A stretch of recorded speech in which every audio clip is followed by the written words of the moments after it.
Oi, pessoal, tudo bom?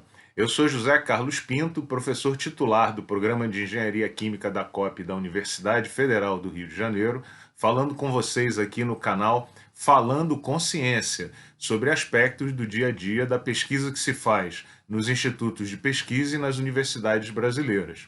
Como não poderia deixar de ser, hoje o tema é inspirado na crise, na pandemia do coronavírus, essa nova doença que se espalha com enorme velocidade por todos os continentes do planeta. Mas antes de começar, gostaria de pedir a você que está assistindo esse vídeo para ter calma, nada de pânico, hein? Pânico não é bom conselheiro. Tenho visto entre parentes, colegas de trabalho, pesquisadores, uma preocupação talvez exagerada. Vamos ouvir as autoridades, os especialistas e tomar as atitudes corretas que a gente deve tomar nesse momento. Mas nada de pânico. Voltando ao tema principal do nosso vídeo, eu não gostaria de falar aqui sobre aspectos epidemiológicos nem de política pública, porque nós temos visto excelentes apresentações, esclarecimentos em todas as mídias por especialistas desse tema. Eu gostaria de ressaltar um ponto que tem sido pouco discutido no meio dessa crise e que, como cidadão brasileiro, me envergonha sinceramente um pouco. E eu falo sobre a decisão do governo chinês de construir um hospital para 1.000 pessoas em 10 dias e entregar o hospital para ajudar a combater a crise do coronavírus. Como brasileiro, infelizmente, eu tenho que dizer para vocês, isso não aconteceria no Brasil, infelizmente. E isso merece muita reflexão de todos nós, em particular daqueles que estão na academia e discutindo políticas públicas e administração. No Brasil, a construção desse hospital seria simplesmente impossível. E por que seria impossível? Porque nós não temos as tecnologias, não dominamos as técnicas? Não. Por problemas de ordem administrativa e gerencial. Se não, vejamos. Ponto número 1. O Brasil vive uma crise de tomada de decisão.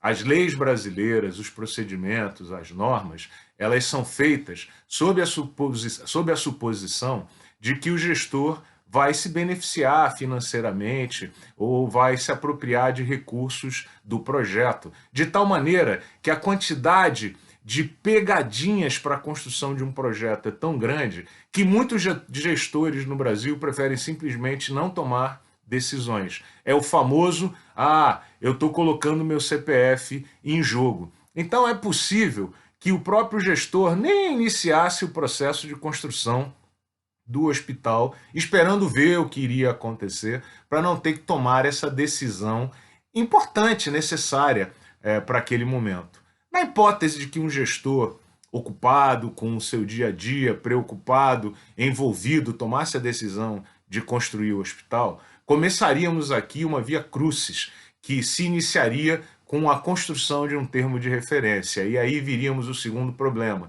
que é a construção do projeto para a preparação da contratação. Esse projeto, ou termo de referência, na maneira como ele normalmente é feito nas instituições brasileiras, envolveria vários departamentos. Departamento de arquitetura, o financeiro, as operações, o meio ambiente, cada um opinando sobre que decisões e que aspectos o projeto deveria considerar. E nós perderíamos aí 1 mês, 2 meses discutindo o projeto dessa unidade hospitalar. Enquanto isso, o coronavírus, a crise estaria aumentando. Virada essa página, a gente estaria pronto para mandar fazer o edital. E aí, o termo de referência iria para um departamento de compras, ou um departamento de licitações, onde ouviria técnicos do setor e envolveria o jurídico. Jurídico no Brasil. É uma invenção brasileira que normalmente os departamentos jurídicos não têm compromissos de data nem com a execução dos projetos. Com muita frequência, os projetos ficam lá sendo analisados por semanas, meses, enquanto a gente aguarda alguma opinião. Quando o edital efetivamente tivesse pronto, ele seria então submetido a algum tipo de revisão jurídica da Procuradoria, de novo, compliance, que é uma espécie de jurídico do B, que vai olhar se há aspectos que poderiam ofender os clientes ou que poderia de alguma maneira ofender as regras de atuação da empresa, mesmo que o projeto e o edital tivesse rigorosamente antenado e sincronizado com a legislatura local e a legislatura do país. De lá do compliance do jurídico, provavelmente sairiam várias propostas de revisão, algumas com ameaças veladas ao gestor, olha lá, você deveria levar isso em consideração, senão você pode ser punido. E aí entraria numa nova revisão. E essa revisão passaria pelos departamentos de novo, voltaria ao departamento de compras. Tá bom, lá depois de 8 meses o edital está pronto. Ele vai ser finalmente publicado. A crise do coronavírus já atingiu o ápice e a gente não conseguiu sequer contratar o hospital. E aí ele vai ser publicado para a eventual seleção da melhor oferta para a construção daquele projeto nos moldes daquele edital. E aí o edital publicado tem uma infinidade de datas para apresentação das propostas, para revisão das propostas, para recursos. As empresas vão recorrer, as que se sentirem prejudicadas vão entrar, eventualmente ameaçar entrar na justiça e vai voltar e volta para o jurídico para emitir opinião. Tá bom, um ano se passou e aí finalmente está pronto para a contratação. Ah, que bom. A essa altura, segundo os epidemiologistas, a crise do coronavírus já passou e a gente não conseguiu ainda nem contratar a execução do hospital.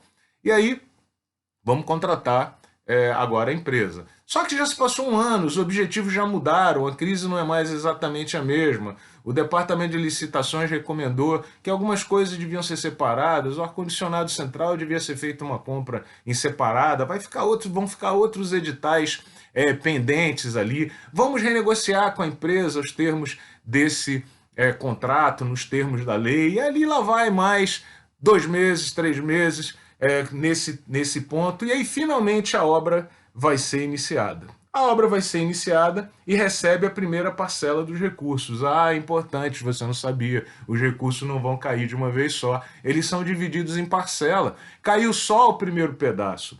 E aí esse primeiro pedaço dá início à execução do projeto e a empresa começa a construir o hospital. Terminado, à medida que se aproxima o final desses recursos, para que a segunda parcela seja liberada, é necessária fazer uma prestação de contas do uso da primeira parcela. Pronto, vamos mandar agora para técnicos de contabilidade, para técnicos que estão acompanhando as prestações de contas, vão ser encontrados pequenos problemas aqui, acolá, a obra vai ter que parar, não pode liberar porque a segunda parcela porque a prestação de conta da primeira não foi liberada, para a obra, e aí quando a obra para, desmobiliza, alguns aspectos da construção se deterioram, depois de algum tempo se libera a segunda parcela e a gente vai nessa briga até o final e se Deus quiser, depois de 3 anos, a gente tem finalmente o hospital construído ou, como nós vemos em todas as cidades brasileiras, em todos os campi de universidades brasileiras, em todos os locais, nós vamos encontrar obras que foram abandonadas porque não conseguiram ultrapassar todos os obstáculos dessa construção. Em alguns aspectos, algumas pessoas vão ficar felizes, falando, tá vendo? Quem mandou aquele gestor lá decidir construir esse hospital? Ele deve ser punido, a gente falou que não devia fazer o hospital, tá vendo? Deveria ser assim, porque a legislação brasileira ela é punitiva. A legislação brasileira ela é construída no sentido de que nós vamos punir todos aqueles que não seguirem esses pontos. Enfim, entendeu por que no Brasil a gente não conseguiria lidar com uma crise na mesma maneira que foi tratada pelo governo chinês, o que é uma vergonha para nós brasileiros? Eu ouço de alguns colegas comentários do tipo, ah, mas lá é o governo autoritário, é por isso que eles conseguem fazer as obras dessa forma e tomar essas decisões. Ora, companheiro, balela, porque a crítica embutida nessa fala é de que a democracia sempre será ineficiente. E, obviamente, nós não podemos aceitar essa escolha entre a eficiência autoritária e a ineficiência democrática. O que nós queremos é a democracia eficiente. Na verdade, se a gente for olhar, o que existe é uma crise administrativa, né? Se a gente falar na departamentalização excessiva das decisões, da judicialização de todos os processos de construção no país, da crise da gestão, da crise na tomada da decisão, do excesso de regras que não evita a roubalheira no país, embora seja construída em tese com esse, e no discurso com esse objetivo. Enfim, nós devemos nos tratar e discutirmos com profundidade, fazer muitas reflexões sobre esse assunto. Antes de terminar esse vídeo, eu deixo aqui 2 pontos muito significativos que diferem o procedimento chinês do brasileiro. Ponto número 1, lá o importante é o objetivo finalístico, ou seja, é o que a gente vai fazer e por que vai fazer. No Brasil, o que importa é o meio.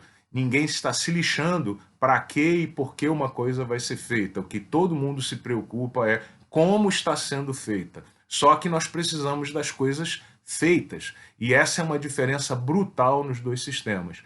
Segunda diferença importante.